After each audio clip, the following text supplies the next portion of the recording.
할렐루야. 하나님의 은혜가 새로 시작된 한 주간 여러분의 삶에 넘치시기를 주님의 이름으로 축복합니다. 여러분 성경학교와 수련회, 본교회 성경학교 수련회 끝났습니다. 여러분께서 협력해 주시고 기도해 주시는데 참 감사를 드립니다. 계속해서 관심 가져주시고 기도해 주시면 감사하겠습니다. 오늘 주보에 보면 설교 본문이 처음에 9장 이렇게 나갔다가 8장으로 수정되었는데요. 제가 잘못 줘서 아침에 보니까 제가 잘못 줬더라고요. 그래서 수정한 것이니 여러분 오해 없으시기 바랍니다.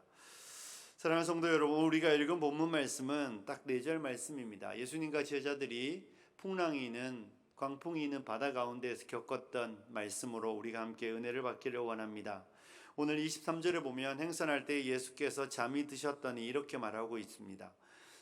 예수님께서 배를 타시자마자 예수님은 깊은 숙면에 들어가신 것 같습니다. 그리고 제자들은 노를 저어 가다가 광풍을 만나게 되는 장면이 오늘 본문에 나오고 있습니다. 우리 예수님께서는 피곤하셔서 주무시고 계십니다. 이 땅을 살아가는 육체를 가진 인간은 피곤합니다. 영은 어떻습니까? 영은 피곤하거나 배고프거나 졸리거나 이런 게 없습니다. 그런데 육체는 피곤하고 배고프고 졸립니다. 그래서 육체는 늘 한계가 있습니다. 오늘 본문은 우리 예수님이 우리와 같은 육신을 지니신 분이심을 아주 명확하게 보여주고 있는 한 사건입니다. 그가 하나님이심에도 불구하고 우리와 똑같은 육체를 입으셨을 때에 그는 우리와 같은 사람의 몸을 입으신 것입니다. 그래서 그분은 시장하셨고 오늘은 피곤하신 것을 보게 되는 것입니다. 우리 예수님께서 하나님으로서만 이 땅에 계셨다면, 그가 인간의 육체를 입지 않으셨다면 피곤하지 않으셨을 것이고 졸리지 않으셨을 것이며 배고프지 않으셨을 것이며 십자가에서 고통을 느끼지 않으셨을 텐데, 그는 육신을 입으셨기 때문에 피곤하셨고 줄이셨고 십자가에서도 그 육신이 겪는 모든 고난을 다 겪으셨다는 것을 성경은 우리에게 말하여 주고 있는 것입니다. 사랑하는 성도 여러분, 그래서 우리 예수님이 우리와 같은 사람이셨다는 것이 우리에게 위로가 된다는 것을 기억하시기를 부탁드립니다. 우리 예수님께서 우리를 다 아신다는 것입니다. 사람들이 가끔 이런 이야기를 하지 않습니까? 네가 내 마음을 어떻게 알겠니? 네가 내 아픔을 어떻게 알겠니? 이렇게 말할 때 사람들의 그 이면에는 무엇입니까? 너는 내 상황이 되어보지 않았기 때문에 너는 나를 이해하지 못한다는 것입니다. 그래서 부자가 가난한 사람을 위로할 수 없는 이유는, 태어나면서부터 부자였던 사람은 가난한 사람을 위로할 수 없습니다. 그는 가난한 사람의 가난을 모르는 것입니다. 그는 가난한 사람이 매일매일 하루하루 일용할 양식 때문에 고민하는 그 고민을 이해하지 못하는 것입니다. 그래서 그는 위로자가 될 만한 자격이 없는 것이죠. 그런데 우리는 이런 본문을 통하여 우리 예수님이 능히 우리를 위로하실 수 있다는 것을 깨닫게 되는 것입니다. 왜냐하면 주님은 우리의 아픔을 다 겪으셨기 때문입니다. 우리 가운데 거절당하시는 분들이 있습니까? 우리 주님보다 그렇게 모질도록 거절당하신 분은 없습니다. 우리 가운데 고독하신 분들이 있습니까? 우리 주님은 십자가에서 홀로 고난을, 고독을 겪으셔야만 했습니다. 혹시 이별의 아픔들을, 사별의 아픔들을, 누군가를 잃어버리고 고통당하시는 분들이 있습니까? 우리 주님은 육신으로 계실 때에는 그 육신의 아버지인 요셉이 죽는 것을 아마 목격하셨을 것입니다. 그리고 우리 하나님은 어떻습니까? 우리 하나님은 아들을 십자가에서 이루셨습니다. 우리 주님은 우리가 겪는 모든 아픔을 친히 다 먼저 겪으신 분이십니다. 그러므로 능히 우리를 위로할 수 있는 분이시라는 것을 우리는 잊지 않아야 합니다. 그러므로 홀로 나만 겪는 고난이라고 말씀하시지 마시고, 내 아픔을 누구도 공감해 주지 못할 것이라고 생각하지 마시고, 여러분이 홀로 외로이 주저앉아 혼자 가슴치며 혼자 우울해하며 혼자 상실감에 빠지시면 안 되는 것입니다. 육신을 입으셨던 주님은 우리의 연약함을 아시고 우리의 아픔을 아시며 우리의 고통을 아시며 우리가 지금 겪고 있는 육신의 모든 필요들을 친히 아시고 그분이 먼저 경험하셨다는 것을 우리는 기억하고, 우리 주께서 친히 우리의 위로자가 되시고 우리 주님이 우리를 아신다는 것을 기억하시고, 그리스도께 나와 위로받으시는 저와 여러분이 되시기를 주님의 이름으로 축복합니다. 사랑하는 성도 여러분, 예수님과 함께 제자들이 갈릴리를 건너가고 있는데 광풍이 불어오고 있다는 것을 우리는 기억하셔야 합니다.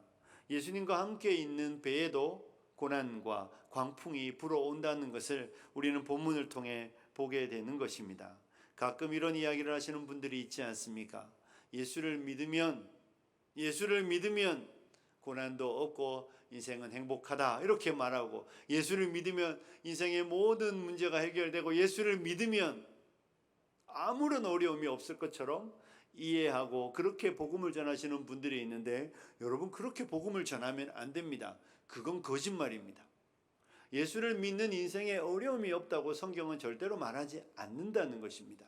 예수를 믿으면 무슨 불멸의 몸이 되는 거 아닙니다, 여러분. 예수를 믿어도 우리의 삶에는 광풍이 불어오는 것이죠.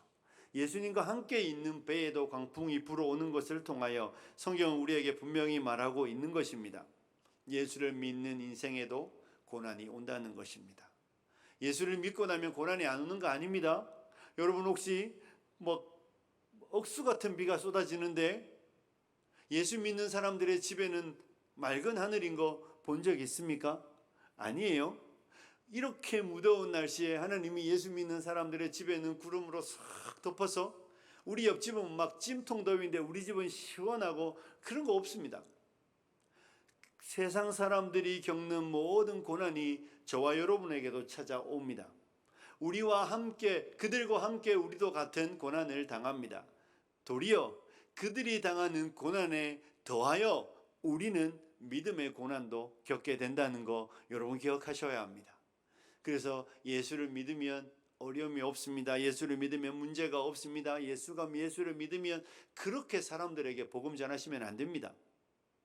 우리 주님께서 너희가 싸우러 나갈 때 저쪽이 우리보다 강한지 셈하여 보라고 말하잖아요. 여러분, 예수를 믿을 때, 예수를 따를 때 고민하셔야 합니다. 이 길을 가는 것이 내게 좋을지 좋지 않을지를 생각하고 따라야 하는 것입니다. 그 길이 이 땅에서는 우리에게 편안함이 아니라 불편함이며 우리에게 고난을 줍니다. 그럼에도 불구하고 우리가 이것을 따르는 게 유익하다면 따르셔야 되는 것이지, 예수를 믿는 인생은 어려움 없다, 고난 없다, 이렇게 성경이 말하지 않는 것이죠. 예수님과 함께 있는 배에도 광풍이 불어오는 것이 우리에게 그 사실을 가르쳐 주고 있습니다. 여러분, 존 버년의 철로 역정을 읽어보면 변덕쟁이라는 사람이 아주 초반에 등장하고 있습니다. 이 변덕쟁이는 이 크리스찬과 함께 순례의 길을 따라 나섰습니다. 크리스찬은 어깨에 무거운 짐을 지고 있기 때문에 한 걸음 한 걸음 떼는 것이 고통이고 힘들었는데, 이 변덕쟁이는 그런 짐을 지고 있지 않았기 때문에 크리스찬이 힘들게 가는 걸음을 그는 뛰어가며 막 달려갔습니다. 그런데 이들이 가는 그 길에 꽃길만 있으면 좋겠는데 그들이 진흙탕에 빠지게 되고 절망의 숲에 빠지게 되었습니다. 절망의 늪에 빠져서 겨우 살아남으며 변덕쟁이가 크리스찬에게 이렇게 말합니다. 자네가 약속한 행복이 이런 거였나? 이렇게 말하는 것이죠. 자네가 약속한 행복이 이런 거였는가? 그는 크리스찬과 함께 이 길을 걸어가면 절망의 늪이나 어떤 고난 없이 꽃길만 걸을 줄 알았는데, 출발한 지 얼마 지나지 않아 그가 만난 절망의 늪에서 그는 예수를 따르는 것은, 이 앞에 있는 길을 보고 걸어가는 것은 내 인생에 고난이 겹치겠구나 싶어 그는 그 길을 멈추고 마을로 돌아가는 장면이 아주 초반에 나오고 있습니다. 사랑하는 성도 여러분, 변덕쟁이는 예수를 따르면 어려움이 없을 것이라고 생각했던 것이죠. 이 수고로운 인생에서 예수를 따라가면 고난이 없을 줄 알았는데, 얼마 지나지 않아 절망의 늪에 빠지는 것을 통하여 그는 이건 내가 갈 길이 아니구나 싶어 돌아갔습니다. 저는 여러분에게 분명히 말합니다. 예수를 믿는 성도의 삶에 고난이 있고 광풍이 불어오고 어쩌면 더 큰 광풍이 불어오기도 한다는 것입니다. 그럼에도 불구하고 주님을 따를 것인지를 생각하셔야 합니다. 성도의 삶에 광풍이 옵니다. 사랑하는 성도 여러분, 광풍이 올 때 우리는 어떻게 해야 하겠습니까? 광풍이 올 때 저와 여러분이 해야 되는 일들은 무엇입니까? 일기예보를 보면 요즘 매일 이제 일기예보를 보면 기상캐스터들이 태풍이 올 때 이렇게 이야기를 합니다. 서두에 이 태풍이 얼마나 큰 것인지, 이 태풍이 얼마나 위협적인 것인지를 쫙 설명하고 마지막에 뭐라고 말합니까? 인명과 재산의 피해가 없도록 각별히 주의하십시오. 이렇게 당부의 말씀을 줍니다. 너무 위협적이기 때문에 인명을 잃을 사람이 죽음을 당할 수도 있고 우리의 재산상의 손해를 볼 수 있으니 사전에 미리 잘 준비하라고 일기예보에서 알려주며 대부분 태풍이 올 때 그렇게 일기예보를 마칩니다. 사랑하는 성도 여러분, 광풍이 일 때 저와 여러분이 주의해야 되는 것은 이 광풍이 없을 수는 없으니 이 광풍이 올 때에 두려움과 낙심과 의심에 빠지지 않도록 주의하셔야 합니다. 예수 믿는 사람의 인생에 광풍이 없으면 좋은데 우리의 인생에도 광풍이 불어오니 그 광풍 때문에 저와 여러분이 두려움과 낙심에 빠지지 않도록 주의하셔야 한다는 것입니다. 그 광풍이 우리를 집어삼켜버리면 우리는 의심에 빠지고 두려움에 빠지고 낙심에 빠지게 되는 것이죠. 문제가 아니라 문제 때문에 불평하고 원망하며 그 문제 때문에 우리의 삶에서 의심으로, 하나님을 향한 의심으로 믿음에 파산하지 않도록 주의하셔야 한다는 것입니다. 이스라엘 백성들이 출애굽을 하고 그들이 영광스럽게 출애굽을 하지만 당장 먹을 물이 없고 먹을 음식이 없을 때에 그 문제가 그들로 하여금 원망과 불평을 만들어냈던 것을 우리는 기억하며 우리의 인생의 광풍을 만날 그때에 여러분 원망과 불평으로, 의심으로, 두려움으로, 낙심으로, 절망으로 우리의 삶이 그렇게 더러워지지 않도록 주의하시기를 먼저 부탁드리겠습니다. 그렇다면 우리가 광풍이 올 때 우리가 해야 되는 일은 무엇이겠습니까? 오늘 제자들이 한 것을 하면 됩니다. 이 제자들이 24절에 보면 제자들이 나와 깨워 이르되 주여 주여 우리가 죽겠나이다. 그들이 광풍을 만났을 때에 그들은 예수님을 깨웠습니다. 사실 그들은 초반에 예수님께 눈길도 주지 않았을 것입니다. 우리 예수님이 고물에서 주무시고 계신 거 그들은 생각도 안 했을 것입니다. 왜 그들은 예수님을 생각하지 않았겠습니까? 나사렛 예수 목수의 아들입니다. 그리고 제자들 중에는 갈릴리에서 잔뼈가 굵었던 어부들입니다. 그들은 이런 광풍을 오늘 처음 만나는 거 아닙니다. 그들은 그들의 인생에서 수없이 많은 광풍을 만났고 수없이 많은 날들을 위협을 당했던 경험이 있는 사람들이고 우리 예수님은 목수의 아들로 자랐으니 그들은 예수님을 생각할 이유가 없었습니다. 예수님은 주무시고 계시고 그들은 그들이 할 수 있는 모든 노력을 동원하여 이 광풍에서 헤쳐나가려고 했지만 도무지 헤쳐나갈 수 없는 상황에 맞닥뜨리게 되자 그때에 비로소 예수님이 보이기 시작하는 것이죠. 그리고 예수님을 흔들어 깨우는 것입니다. 주여 주여 우리가 죽게 되었습니다. 그리고 예수님을 깨웠던 것을 우리는 본문을 통해 보게 되는 것입니다. 그들은 광풍이 있는 바다 가운데에서 늦었지만 예수님을 깨우는 일들을 했던 것입니다. 사랑하는 성도 여러분, 제자들이 가장 잘한 일이 예수님을 깨우는 일들이었습니다.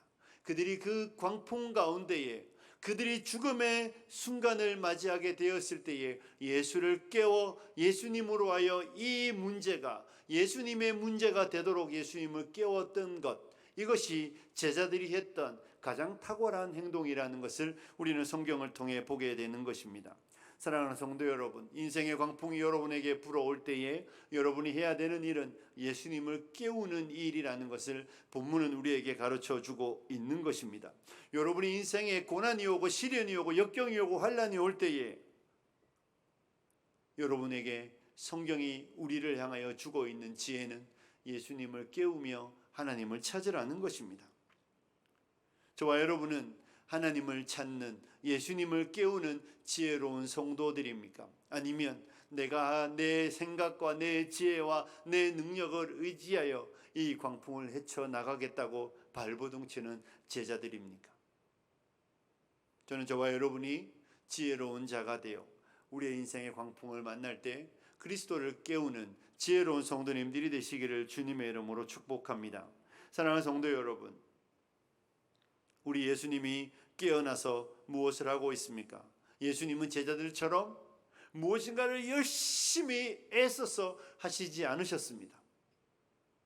깨어나신 주님은 바람과 물결을 향하여 꾸짖으시며 잠잠하라 이렇게 그냥 말씀하셨을 뿐입니다. 그리고 그 풍랑은 잠잠하여 졌다라고 성경은 우리에게 말하여 주고 있는 것입니다.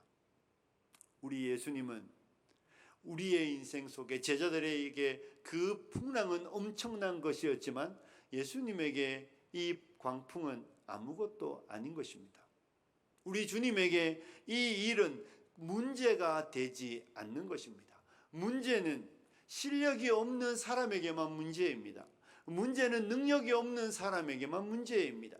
사람들이 문제라고 말하는 것을 실력이 있는 사람은 자신의 능력을 보여줄 기회로 삼는 것이죠.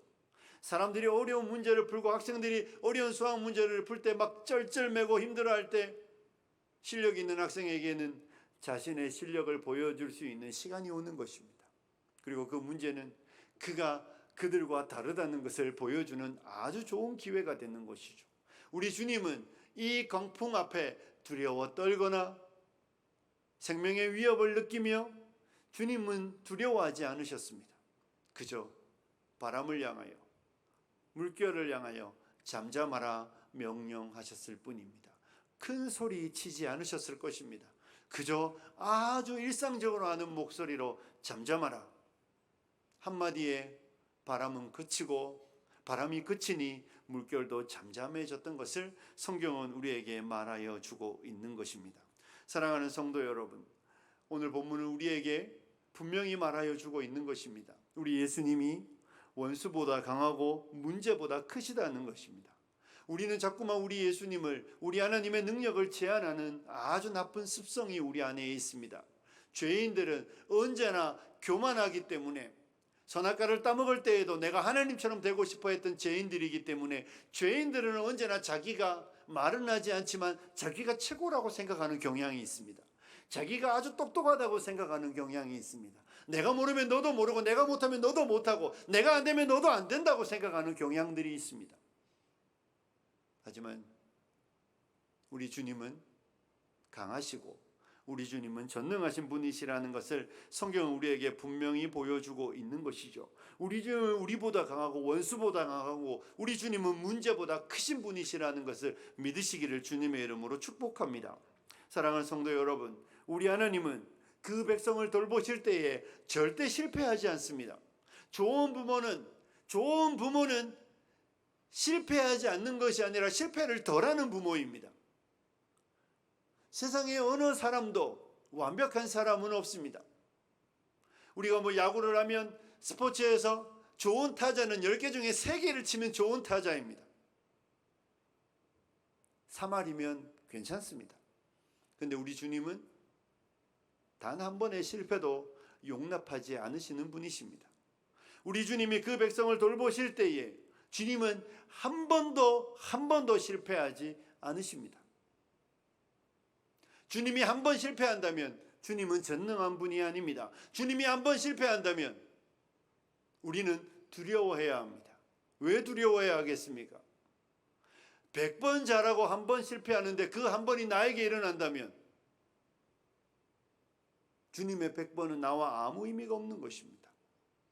하지만 우리 주님은 그 백성을 돌보시는 일에 실패하지 않습니다. 예수님은 절대로 그 백성들을 향하여 주님이 행하시는 그 능력에서 실패하지 않으시는 분이시라는 것을 믿으시기를 주님의 이름으로 축복합니다. 그래서 예수님만 깨우면, 예수님만 찾으면 인생의 문제는 해결된다는 것을 본문은 우리에게 보여주고 있는 것이죠. 제자들이 예수님을 깨우자 예수님은 일어나셨고 깨신 예수님은 두려워하지 않으셨습니다. 깨신 예수님은 무엇을 해야 될까 허둥지둥하지 않으셨습니다. 그저 불어오는 바람을 향하여 출렁이는 물결을 향하여 잠잠하라 한 말씀으로 제자들이 노력하고 애쓰며 해결하려고 했던 그 문제, 하지만 해결되지 않았던 그 문제를 주님은 단번에 해결하시는 것을 우리는 성경을 통해 보게 되는 것입니다. 이스라엘 백성들이 먹을 것이 없어서 어찌할 바 두려워 떨 때에 주님은 하늘에서 만나를 내리셨고 바람을 불어 메추라기가 오게 하심으로 해결하여 주셨던 것을 우리는 잊지 않아야 하는 것입니다. 우리에게만 문제이지 주님께는 문제가 아닙니다. 우리에게만 불가능한 것이 주님께는 불가능이 없다는 것을 주님은 제자들에게 가르쳐 주고 있는 것입니다. 사랑하는 성도 여러분, 그래서 주님을 깨우시고 주님을 깨우시면 우리는 주님의 능력을 보게 되는 것입니다. 왜 예수님은 이 일들을 통하여 제자들에게 무엇을 주고 계시는 것입니까? 25절에 보면 제자들에게 이르시되 너희 믿음이 어디 있느냐 하시니 그들이 두려워하고 놀랍게 여겨 서로 말하되 그가 누구이기에 바람과 물을 명함에 순종하는가? 그가 누구이기에 바람과 물을 명하니 순종하는가? 제자들은 주님이 땅에 있을 때의 병자를 고치는 데는 능하셨지만 이 풍랑까지도 순종하리라고 생각하지 못했던 것입니다. 그래서 주님은 그들에게 이 일들을 통하여 주님이 누구신지를 또 가르쳐주고 계신 것이죠. 그들이 갖고 있는 제한된 지식과 그들이 하나님을 제한하는 그 못된 습성들을 주님은 이 놀라운 이적을 통하여 그들에게 믿음을 확대시키며 주님을 아는 지식을 더 알도록 이 일들을 허락하시는 것입니다. 사랑하는 성도 여러분, 이 땅을 살아가며 우리가 이 땅에서 우리의 믿음이 자란다는 것은 주님을 아는 지식이 늘어가는 것이며 우리의 인생 속에 이전에 주님에 대해 가졌던 불신과 믿음 없음들이 이런 일들을 통하여 계속하여 주님을 더욱 신뢰하게 하시려고 이런 일들을 우리의 삶에 주님은 허락하시는 것입니다. 그래서 고난이 우리로 하여금, 어려움이 우리로 하여금, 문제가 우리로 하여금 주님을 더 경험하며 더 확신하도록 만드시는 기회가 되고 있음을 우리는 본문을 통해 보게 되는 것입니다. 제자들은 설마 이것까지도 이렇게 되는 것이죠. 그런데 그것까지도 주님이 하실 수 있다는 것입니다. 어린아이 때는 부모가 모든 것을 할 수 있다고 믿었는데 자라면서 독립을 하는 이유는 부모가 모든 것을 할 수 없다는 걸 아는 것이죠. 그래서 철이 빨리 드는 아이들은 철이 빨리 드는 이유가 딱 하나입니다. 부모의 능력이 아이들로 하여금 빨리 철을 들고 스스로 하도록 만들죠. 그런데 여러분, 믿음은 거꾸로 가야 합니다. 이전에는 우리가 우리 스스로 어른인 것처럼 착각했었는데 이제 우리는 아이가 되어 가야 하는 것이죠. 그래서 주님만 꼭 붙잡도록, 주님만 꼭 의지하도록, 그래서 주님이 정말로 모든 것을 할 수 있는 분이라는 것을 알게 하시도록 하시기 위하여 주님은 우리의 인생에서 우리가 해결할 수 없는, 우리의 힘과 능력으로 극복할 수 없는 일들이 일어나도록 하시는 것입니다. 그래서 제자들은 그가 누구이기에 이렇게 말하며 그들이 예수님을 아는 지식이 그들의 삶에서 확대되고 있는 것을 우리는 본문을 통해 보게 되는 것입니다. 그래서 고난과 문제는 우리로 하여 주님을 더 알도록 하시기 위하여, 주님을 더 신뢰하도록 하시기 위하여 주님이 펼쳐놓는 장인 것입니다. 여러분, 본문을 보십시오. 22절이 이렇게 되어 있거든요. 하루는 제자들과 함께 배에 오르사 그들에게 이르시되 호수 저편으로 건너가자 하시매, 이 사건이 마태복음과 마가복음에도 기록되어 있는데 요 본문에만 이 구절이 기록되는 것입니다. 그들에게 이르시되 호수 저편으로 건너가자. 우리 주님이 전능하신 분이시라고 여러분 믿으시잖아요, 그죠? 우리 주님이 전능하신 분이시라면 이 광풍이 불어오는 건 돌발 상황이 아닙니다.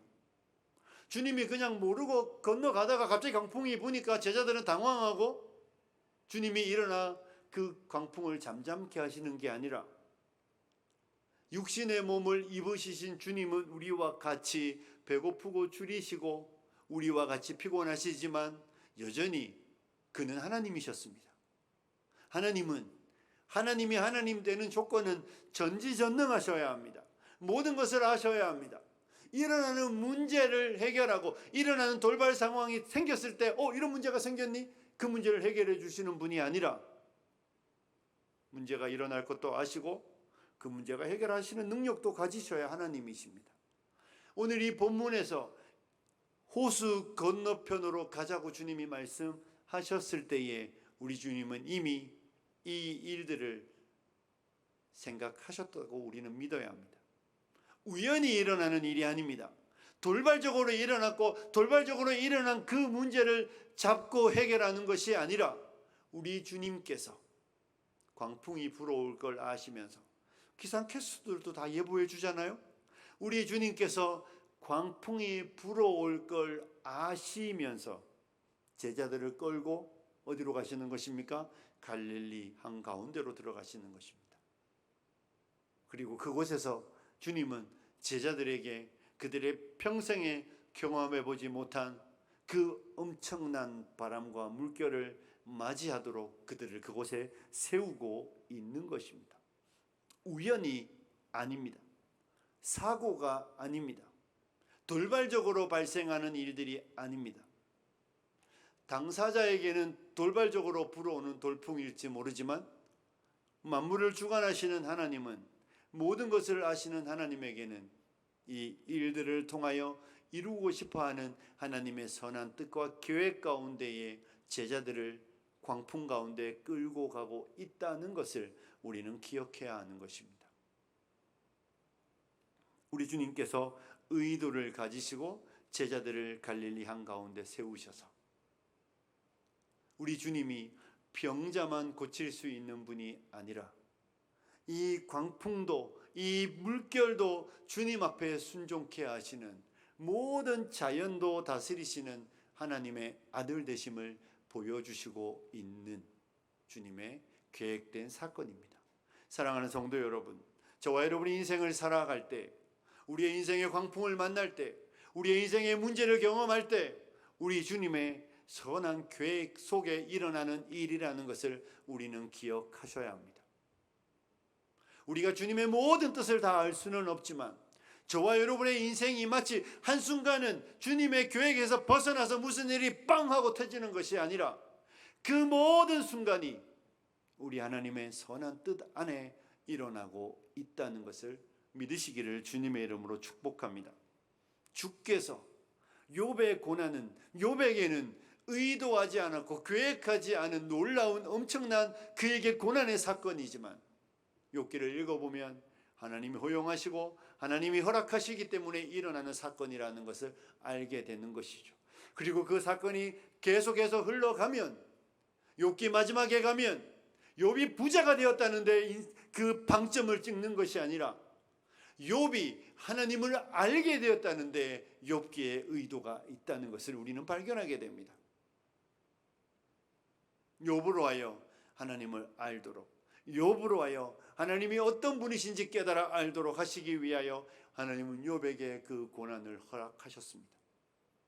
그리고 욥은 그 사건을 통하여 부자가 되었다가 아니라 하나님 앞에 더 겸비하고 겸손한 자가 되어 하나님 앞을 섬기는 자가 되었다가 욥기가 우리에게 주고 있는 말씀인 것처럼, 저와 여러분의 인생 속에 하나님이 우리를 광풍 가운데 두시는 이유가 우리로 하여 고난 당해 봐라가 아니라 그 일들을 통하여 하나님의 선한 뜻들이 있고 하나님을 알리시며 하나님의 계획들을 나타내 보이시며 우리로 하여 주님을 신뢰하고 주님을 더 의지하며 우리에게 가르치기 원하시는 하나님의 선한 뜻과 계획이 있음을 우리는 기억해야 하는 것입니다. 여러분의 인생의 돌발 상황, 여러분의 인생에 하나님이 계획하지 않은 일들, 그런 일들은 없습니다. 우리 하나님께서 우리를 때로는 치시고 때로는 때리시며 때로는 우리를 시험하시고 연단하시기 위하여 무슨 이유든 관계없이 우리를 풍랑이는 바다로 인도하시고 있다는 것을 여러분 기억하시고, 여러분과 제 인생이 하나님의 뜻 안에 있음에 감사하시고 하나님을 신뢰하시는 여러분들이 되시기를 주님의 이름으로 축복합니다. 사랑하는 성도 여러분, 말씀을 마무리합니다. 기억하십시오. 우리 주님이 우리와 같은 사람이셨기에 여러분을 능히 위로할 수 있는 분이심을 기억하고 주님께 나아가 위로받으시고 주님 안에서 우리의 인생이 참 행복과 기쁨을 누리시는 화평의 성도님들이 되시기를 축복합니다. 여러분, 주님과 함께 있는 배에도 광풍이 불어옵니다. 여러분 인생에 고난이 있을 것이고 불신자보다 더 많은 시련과 시험이 여러분에게 있을 것입니다. 하지만 주님이 여러분과 함께 하십니다. 그리고 주님은 그 모든 일들 속에서 여러분을 향한 선한 계획을 가지고 그 일들이 일어나도록 허락하시는 분이심을 믿으시고, 인생의 광풍이 불어올 때에 내 힘, 내 능력, 내 지혜에 의지하여 스스로 더 고난 가운데 나를 내몰지 마시고 주님을 찾고 주님을 깨우시는, 그래서 주님을 더 경험하시는, 주님을 더 신뢰하게 되는 기회로 삼으시는 저와 여러분이 되시기를 주님의 이름으로 축복합니다. 기도하겠습니다.